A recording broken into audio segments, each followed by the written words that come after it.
29th of October we celebrate as a World Stroke Day. সেতে আমাদের মণিপাল মুকুন্দপুর ইউনিটের থেকে আমরা যে ব্যাপারে আজ এখানে এক হয়েছে আমাদের মাঝে রয়েছে ডক্টর দীপ্তেন্দু প্রধান, যে এই যে প্রেজেন্ট টাইমের মধ্যে একটা নিউরো ডিজিজের একটা চরম আমরা স্পাইক বা সার্জ লক্ষ্য করি। আগে যেরকম ধরনের লোক নিউরো ডিজিজ নিয়ে আসতো সেই তুলনায় অনেক বেশি আসছে। তারা কেন আসছে এবং এই স্ট্রোক, আজকে স্ট্রোক একটা খুব মারাত্মক বড় ইম্পর্টেন্ট রোগ হয়ে দাঁড়িয়েছে। কার্ডিয়াকের পরে নাম্বার অফ নিউরো পেশেন্ট সব থেকে হাইয়েস্ট আমাদের ভারতবর্ষে। কেন স্ট্রোক হলে আমরা এক্স্যাক্টলি কী করব, আমরা অনেক ক্ষেত্রে বুঝতে পারি না যে স্ট্রোক হয়েছে কিনা। আমরা সবাই কী করে বুঝবো যে স্ট্রোক কীভাবে, স্ট্রোকের সিমটমস এবং তার ক্ষেত্রে আমাদের কী করণীয় উচিত। স্ট্রোক কেয়ার ইউনিট নিয়ে আমরা যে কাজ করছি সেক্ষেত্রে বর্তমানে আমরা কী করতে পারি সেই বিষয়ে আলোচনা করার জন্য আমরা আজকে এখানে প্রেজেন্ট। মোরালে সব থেকে আগে আমি একটা জিনিসটা হাইলাইট করব, যে কোনো কারণ হোয়াট এভার দ্য রিজন, যে কোনো কারণের জন্য বর্ধমান থেকে আমরা অনেক নিউরো পেশেন্ট পাই, স্ট্রোক তার মধ্যে একরকম। থ্যাংক ইউ সো মাচ যে এই পেশেন্টটাকে আমাদের কাছে এসে পৌঁছেছে এবং তাদের আমরা চিকিৎসা করছি।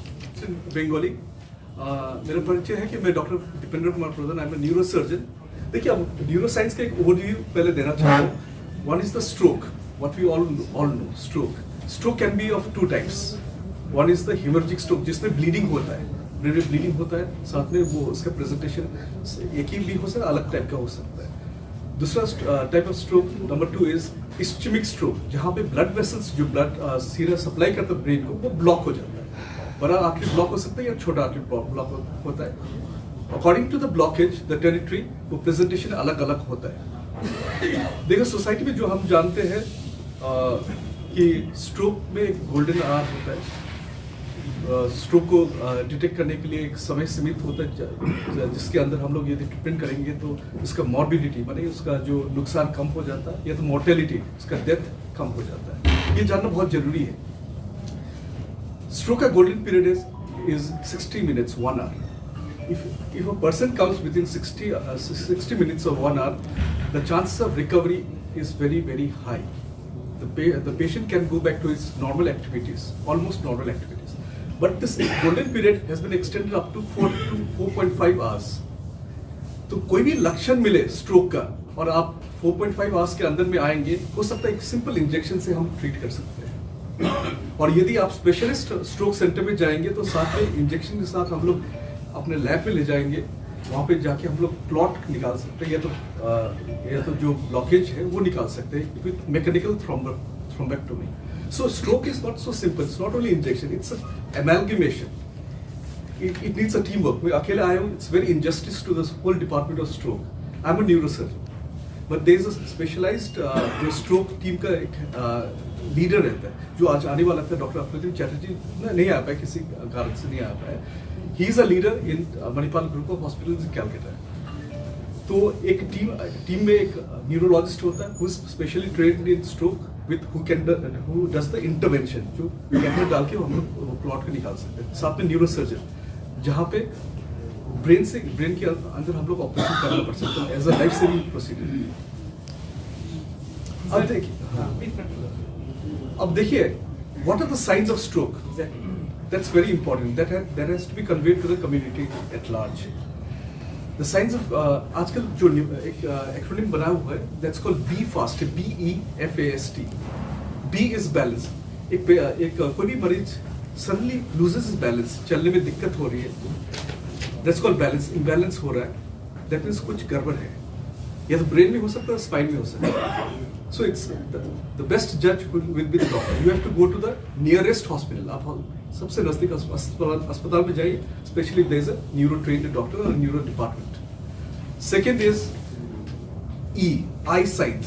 सडनली अचानक किसी को दिखना कम हो गए, धुंधलापन हो गई, या एक आंख से दिखना बंद हो गए, या तो डबल विजन दिख रहा है, तो वो रेड हियरिंग साइन है, उसमें तुरंत हॉस्पिटल जाना है। BEF फास्ट, फेस, F मतलब फेस, यदि मुंह का टेढ़ापन, बोलते बोलते टेढ़ापन आने लग गए, या तो there is drooping of the one side of the face.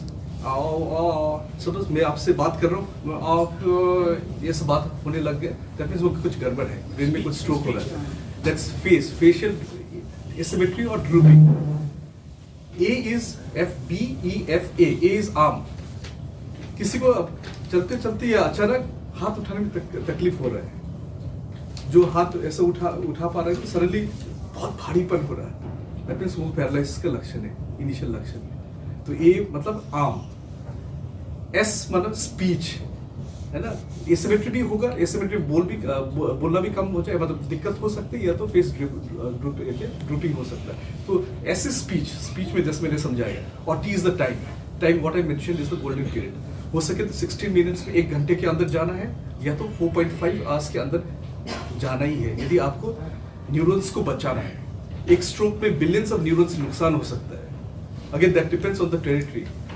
सब स्ट्रोक एक समान नहीं होता, सब स्ट्रोक होपलेस नहीं होता है। So my advice to the community at large through your medium is please identify the signs of stroke early, go to the nearest medical centre, preferably और न्यूरो सेंटर जहाँ पे सब फैसिलिटी हो। उसके बाद according to the primary treatment higher centre में refer हो सकता है, but please go to the nearest hospital as soon as possible. पहले का धारणा यह था कि स्ट्रोक सिर्फ ओल्ड एज में होता है, कोलेस्ट्रॉल जम जाता है, ब्लॉकेज होता है, या तो ब्लड प्रेशर हाई कारण से स्ट्रोक होता है, ब्लीडिंग होता है। अभी ऐसा नहीं है, there is a big entity called young onset stroke, जो टीनेज से लेके राइट अप टू 50 ईयर्स ये स्ट्रोक बहुत ही कॉमन हो गया because of our lifestyle changes, environmental modification, जो सबसे हम लोग अपने जंक फूड कंज्यूम कर रहे हैं, हम लोग स्मोकिंग कर रहे हैं, we are expose to alcohol as well as other substances which are for abuse. So it's very common, but always remember, stroke starts with genes, genetic. All patients, all people who are smoking in the society do not have stroke. There must be a genetic predisposition.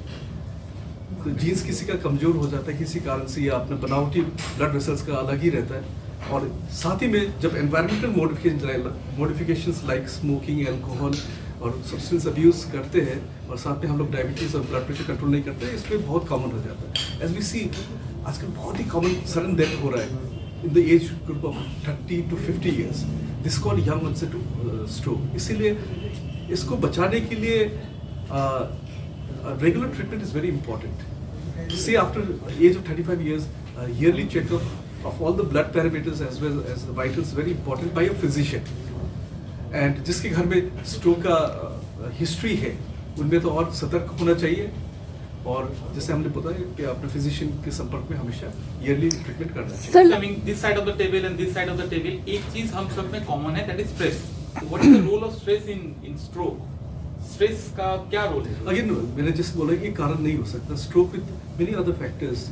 Stress is definitely one big positive factor. We are most of the आजकल stress के साथ depression हो जाता है society में।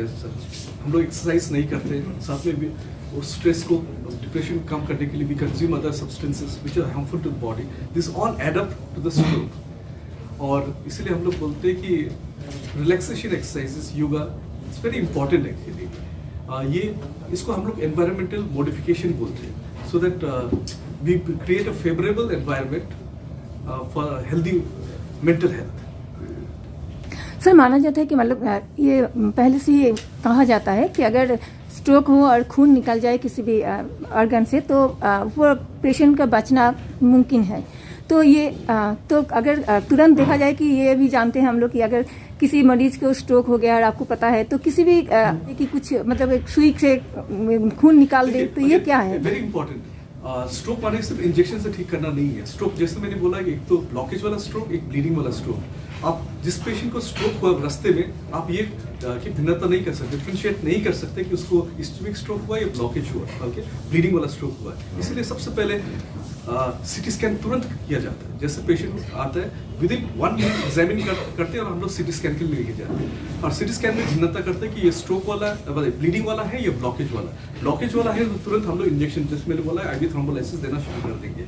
Bleeding वाला है तो सीधे हम लोग बीपी कंट्रोल करना शुरू कर देंगे। बीपी हाई, क्योंकि रिफ्लेक्सली बीपी हाई हो जाता है और ब्लीडिंग होते रहता है। ब्लीडिंग छोटा है तो कंजर्वेटिव ट्रीटमेंट, जिसको एंटी एरिमा मेजर्स बोलते हैं, एंटी एपिलेप्टिक मेजर्स, जिसमें कि मिर्गी ना हो, उसके लिए मेडिसिन देना शुरू करेंगे, और ब्रेन का प्रेशर कम करने का मेडिसिन शुरू करना पड़ेगा।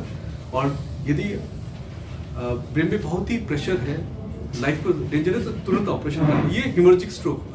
इसमें आजकल इतना हम लोग का एडवांसेस है कि जो ब्लीडिंग हुआ है उसमें हम लोग मिनिमल इन्वेसिव एकदम माइक्रो सर्जरी या एंडोस्कोपिक सर्जरी कर सकते हैं। ऐसा नहीं कि हम लोग बहुत बड़ा ऑपरेशन करना पड़ता है, and these our life saving. और अब ये ब्लॉकेज वाले स्ट्रोक में जैसे मैंने बोला, protocol is you start with the injection, CT scan करिए, इंजेक्शन स्टार्ट करिए, अपने पास फैसिलिटी है तो वहीं पे रखिए, सीधा कैथ लैब में ले जाके क्लॉट को निकालिए वहाँ से, तो जो ब्रेन को बचा सकते हैं, नहीं तो फिर आपको रिफर करना ही पड़ेगा। जिसका ब्लड प्रेशर हाई होता है, हाई नहीं होता है, उसका स्ट्रोक होता है, हो सकता है। Again I am telling you, stroke से ब्लड प्रेशर हाई से नहीं होता, जेनेटिक में predisposition with other diabetes, with other vascular anomalies बोलते हैं, जो ब्लड वेसल्स के इनहेरेंटली बीमारी रहते हैं, उनमें भी ब्लड स्ट्रोक हो सकता है। इससे लोगों को स्पाइन की जरूरत क्यों पड़ रहा है अभी? देखिए, स्पाइन तो ऐसा है कि सभी की इस रूम में सभी को कुछ ना कुछ स्पाइन का प्रॉब्लम, स्पॉन्डिलाइटिस होता ही है। Actually again to prevent all this, सबसे पहले तो हम लोग को we have to lead a very healthy lifestyle from the beginning, from the childhood itself. Sedentary lifestyle, obesity prevent करना पड़ेगा, और we should be very active with the exercise. We should give at least half an hour, 30 minutes per day अपने शरीर की exercise करने के लिए। Exercise मतलब क्या होता है? सभी ग्रुप ऑफ मसल्स को स्ट्रॉन्ग करना है। एक्सरसाइज का मतलब मोटापन कम करना नहीं है, मसल्स को स्ट्रॉन्ग करना है। एक तो स्केलेटन होता है ना, स्पाइन होता है, उसको सपोर्ट करने वाला मसल्स ही रहता है। मसल्स यदि वीक हो गए या तो उसमें फैट जम गए, एक्सरसाइज नहीं करने से मसल्स के अंदर फैट जम जाता है, इसलिए कमजोर होना शुरू होता है। तो मसल्स को स्ट्रॉन्ग करने के लिए एक्सरसाइज ही है। अब देखिए, हम लोग अभी का प्रैक्टिस में, न्यूरो साइंस के प्रैक्टिस में around 50% of the surgeries of the spine, इतना कॉमन है। और स्पाइन का प्रॉब्लम छोटा हो सकता है, जैसे माइल्ड स्पॉन्डिलाइटिस बोलते हैं, या तो बड़ा हो सकता है जिसमें पैरालिसिस का लक्षण होता है। तो again it's best to go to a doctor, specialist, to identify कि आप किस स्टेज में हैं, एंड ही विल डिटरमिन कि आपको क्या करना है। एक्सरसाइज करके ठीक करना है, या तो कुछ लाइफस्टाइल मॉडिफिकेशन लाना है, आपको ओबेसिटी कम करना है, या तो ऑपरेशन करना है। अगेन ये सब हम लोग कर रहे हैं पैरालिसिस से बचाने के लिए, लिम्ब डेफिसिट मतलब कमजोरी से बचने के लिए। आप नेग्लेक्ट करेंगे तो आपका पूरा पैरालाइज हो सकता है, depending on the level of the injury. आपका ब्लैडर बाउल मतलब आपका टट्टी पेशाब में तकलीफ हो सकता है, और ये लाइफस्टाइल का स्टिग्मा है। एक बार हो गए तो पूरा रिकवरी नहीं होता है। हम लोग का मेन उद्देश्य रहता है कि पहले ही कंट्रोल करें, है ना, पहले उसको सीमित रखें। स्पॉन्डिलाइटिस है तो न्यूरो सर्जन के पास जाना पड़ेगा, न्यूरो इसके पास जाना। देखिए, आप neurophysician is a neurologist and neurosurgeon के पास जा सकते हैं। अकॉर्डिंगली दे विल रिफर, वो लोग रिफर करेंगे। बट यदि आपको पता चलेगा कि सिर्फ स्पाइन का प्रॉब्लम और कोई न्यूरो मेडिकल प्रॉब्लम नहीं है, तो फिर हम जो न्यूरो स्पाइन स्पेशलिस्ट है उसके पास आइए। एग्जामिन करना जरूरी है, और हो सके तो investigations like X ray, CT scan या एमआरआई करना पड़ेगा। That means you are saying that spondylitis is also a common cause for the stroke. Can be. Spondylitis? Yeah. No, I don't say that. Again, depending on the kind of a spondylitis, there are many degenerative spine, there are many rheumatological problem, as well as some kind of genetic problem in which there is hypertrophy of the bones, in which they gradually compress the blood vessels in the neck and all. Okay, that can cause stroke. Okay. Municipal hospital में जो waste Bengal government का health scheme चल रहा है, स्वास्थ्य साथी, वो applicable है ना? यस, वो एप्लीकेबल है। हमारे पास जितने भी पेशेंट को इमरजेंसी पे आते हैं, वी ट्रीट देम एज स्वास्थ्य एप्लीकेशन। बट क्वेश्चन है, कौन कौन सा ऑर्गन को इफेक्ट करता है ये स्ट्रोक, एक नंबर, और नंबर 2 है प्लाक और जो अटैक है, दोनों में अंतर क्या है? देखिए, स्ट्रोक आजकल तो ब्रेन स्ट्रोक होता है, हार्ट स्ट्रोक होता है, किडनी स्ट्रोक, सभी ऑर्गन्स का स्ट्रोक है। इवन लिवर का भी ब्लड सप्लाई बंद हो सकता है, उसको लिवर स्ट्रोक भी बोलते हैं। हम लोग अभी तो ब्रेन स्ट्रोक की बात कर रहे हैं। पर ब्रेन स्ट्रोक हो गए तो मेंटली आपका जो सेंसोरियम है आपको डाउन हो जाता है। फिर उसके बाद क्या होता है कि आप हार्ट में असर आने लगता है, depending on the area of the stroke. Heart का जो ऑटोमेटिक डिस्फंक्शन बोलते हैं, जो करंट आना है ब्रेन से, वो सिग्नल कम होता है। फिर लंग्स कम हो जाता है, फिर एस्पिरेट, जब ड्राउजी होने लगता है तो फिर जो हम लोग को जो सलाइवा में बैक्टीरिया रहता है वो लंग्स में चले जाता है, निमोनिया होने लगता है, तो मल्टी ऑर्गन फेलियर की तरफ जाता है। इसलिए इट्स वेरी इंपॉर्टेंट कि ऐसा नहीं कि एक ऑर्गन को एक अलग से देखे, you have to look at the patient in totality. What is difference between plaque and जो block? Block और plaque में फर्क क्या है? ब्लॉक एंड प्लाक में हाँ, देखिए स्ट्रोक आगे पॉजिटिव ऑफ इस्चेमिक स्ट्रोक, जो ब्लॉकेज वाला स्ट्रोक है अब ये छोड़ देते हैं, हिमोरेजिक वाला स्ट्रोक अभी छोड़ देते हैं. ब्लॉकेज वाला स्ट्रोक कैसे होता है? हार्ट से शुरू होता है. इनफैक्ट मैं बोलता हूँ टूवर्ड्स ओके, हम लोग को लेग से शुरू होता है. सपोज पेशेंट बेड रिडन है, एक महीने तो बेड ओके मतलब एक हफ्ते तक आईसीयू में पड़ा हुआ या घर में पैरालाइज होकर पड़ा हुआ, तो हम लोग को लेग के बड़े बड़े वेन्स में ब्लड जम सकता है. That's called thrombosis. वो सडनली आप मूवमेंट करेंगे, एक्सरसाइज मालिश वालिश करेंगे, वो डिस्लॉज होकर सीधा हार्ट में जाके, हार्ट से होके फिर ब्रेन के जो कैरेट में जाके ब्लॉक हो सकता है. सो स्ट्रोक पैर से शुरू हो सकता है. Second is heart. Heart is the very 50% of causes for ischaemic stroke is from the heart. Heart में क्या होता है कि एज के साथ या किसी का हृदय का बीमारी है तो हार्ट का कॉन्ट्रैक्टिलिटी अच्छा नहीं रहता, वहाँ पे छोटे छोटे माइक्रो एम्बुलाई फॉर्म होता है, छोटे छोटे क्लॉट्स फॉर्म होता है हार्ट के अंदर, चेम्बर्स के, ये 4 चेम्बर्स होते हैं. फिर वो अचानक डिस्लॉज होके ब्रेन में चले जाता है. So that's called cardio thrombo embolic stroke. फिर जैसे कैरेट हार्ट से निकलते हैं बड़े बड़े ब्लड वेसल्स, वहाँ पे प्लाक हो सकती है. जैसे आपने बोला जैसे जिसका यदि कोलेस्ट्रॉल का बीमारी है, डायबिटीज अनकंट्रोल्ड है या जेनेटिक प्रॉब्लम है, तो वहाँ पे जाके धीरे धीरे कोलेस्ट्रॉल जम जाता है और ओवर टाइम स्टेनोसिस हो जाता है. और स्टेनोसिस होते होते अचानक ब्लॉक हो जाता है. फिर ब्लॉकेज हो गया तो फिर ब्लड वेसल्स नहीं जा सकते. ठीक है, तो इसलिए जब इवैल्यूएशन करेंगे हम लोग स्ट्रोक का, it should be from the toe to the head everything. और एक प्रैक्टिस है, कॉमन प्रैक्टिस है, सॉर्बिट्रेट लेना सही है. No, sorbitrate is only for the heart dilatation. It is only for the cardiac thing. Cardiac, it's not for the brain. Sir just मैं stroke को लेके भी आ रहा हूँ. You do lot of spine surgery. What is success rate of spine surgery अगर early detection हो गया तो? स्पाइन में क्या है सर जो? See, spine, we are not God. We cannot cure spinal conditions. We can control it. We can help the patient to cope with the condition. यदि surgery मैं हमेशा अपने पेशेंट्स को बोलता हूँ हम सर्जरी भी करेंगे तो I can assure you 80% of the relief, not 100%. The rest 20% should be a mind game. किसी का mentally भी strong करना पड़ेगा उन लोगों को adjust करने के लिए, साथ में exercise करना पड़ेगा and do's and don'ts. जैसे भारी सामान अचानक नहीं उठाना, कैसे बैठना, कैसे उठना है, कैसे अपने डेली एक्टिविटीज करना, ये important है. So spinal pathology is not curable, it's controllable. আচ্ছা, আপনি যেহেতু কলকাতায় রয়েছেন, কত মানে সংখ্যক রোগী পার মান্থ বা পার ইয়ার মানে এই ধরনের অর্থাৎ নিউরোর ক্ষেত্রেই বলুন বা হার্টের ক্ষেত্রেই বলুন, স্ট্রোকের ক্ষেত্রেই বলুন, কি ধরনের কত সংখ্যক রোগীকে আপনারা পাচ্ছেন?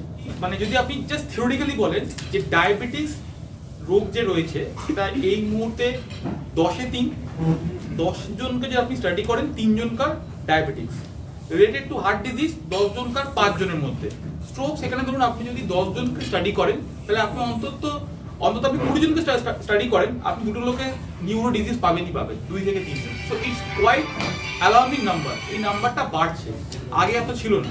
এই যে স্ট্রোক কেয়ার ইউনিট বা বিভিন্ন শহরে যে আমাদের নিউরোর চিকিৎসা একটা বেড়ে গেছে, এর একটাই কারণ হচ্ছে যে আমাদের এই নাম্বার অফ রোগীরা প্রচুর বাড়ছে. ডায়াবেটিক্স একটা কারণ, আর স্ট্রেস এই একটা কারণ. The incidence is around 170 people for 1 lakh population. Quite high. It's very very high. এবার যেটা বিষয় সেটা হচ্ছে Hard work will not cause stroke. That's a myth. Actually, that's a myth. Again, stroke के लिए बहुत कारण हो सकते हैं. इसलिए मैं बोल रहा हूँ कि after age of 35, people say at least 45 years, but we say 35 years. Regular physician treatment evaluation by the physician is must. But hard work लोग जो चास करते हैं उसको स्ट्रोक होता है, ऐसा कुछ नहीं है. हाँ सर, मैं I think question can be Next. those who are very physically active, does they more prone towards stroke compared to those are less Sedentary. हाँ. See, now that I don't have the data right now. Definitely, sedentary lifestyle is not good, sir. Yes. That can lead to cardiovascular disease or the neuro disease. So, পার্সেন্টেজটা কাদের বেশি, মেয়েদের স্ট্রোকের সম্ভাবনাটা বেশি না ছেলেদের? Gender में क्या बोलते हैं? नहीं, जेंडर में अभी ऐसा फर्क नहीं है, बट हाँ, we get more in our literature we have more male incidents because I think they approach the hospital more. They are more prone to all this substance abuse. So and definitely yes, male. According to our literature, male has more incidence of neuro problem. এক্ষেত্রে মানে আপনাদের পরামর্শ কি হবে, অর্থাৎ নিউরোটা কি ধরনের নেওয়া উচিত, কি কি খাবার অ্যাভয়েড করা উচিত? I think that has to start from the school. School से start करना पड़ेगा. Avoid obesity. Avoid junk food. These are and sedentary lifestyle. At least 30 minutes to 1 hour of activities in the playground is very important. All these are vicious cycle. Obesity हो गया, sedentary lifestyle हो गया, खेलकूद करना बंद कर लेता है और आजकल मोबाइल का सब लोग मोबाइल में रहते हैं. So these all contribute to the long term incidence of higher stroke. So the precautions to start from the school. There must be awareness regarding activities, avoid obesity, kind of food you eat at home.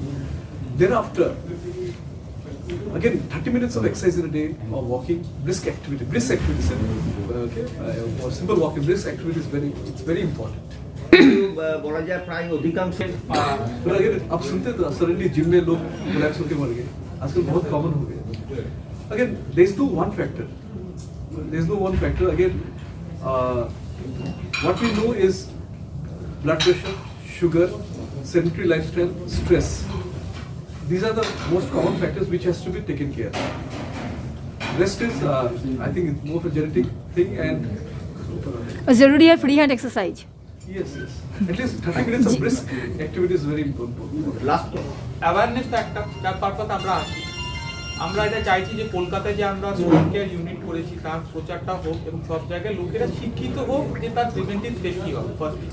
Secondly যদি long টার্মে একটা কথা বলে তো আমরা এখান থেকে অনেক পেশেন্ট পাই যারা বর্ধমান থেকে কলকাতায় যায়, ট্রিটমেন্ট করায়, সার্জারি হয়, পরবর্তীকালে একটা ফলো আপও সেখানে করায়। তো আজ না হলো দাঁড়িয়ে হয়তো আমি 3 মাস পরে যখন আবার এখানে ফিরে আসবো, ডেফিনেটলি আমরা চাইবো অন্তত বর্ধমানের জন্য একটা আমরা ইউনিট বা একটা আমরা ওপিডি সেন্টার করি, অ্যাটলিস্ট যাতে ফলো আপে পেশেন্টগুলোকে আর না কলকাতা যেতে পারে, তারা যেন এখানে থাকতে পারে। কারণ আমরা চাই না যে একটা লোক দুবার করে যাবে, because it's very time consuming. একটা লোকের এখান থেকে বর্ধমান থেকে কলকাতা যাওয়া, 3 ঘন্টা যাওয়া, 3 ঘন্টা আসা, তার ফলো আপটা এখানে হোক। whenever emergency required, আজকে যদি বর্ধমান না হয় ডেফিনেটলি দেবে। এটা বর্তমানে কি হচ্ছে এটা একটা দেখুন, হোপফুলি এই মুহূর্তে আমি আপনাকে ডেডলাইন দেবো না, তবে আমাদের ফিউচার রয়েছে যে নেক্সট ইয়ারে আমরা এখানে একটা কোনো ক্লিনিক করি, তাহলে অন্তত এইটা আমাদের একটু আটকাতে পারবো।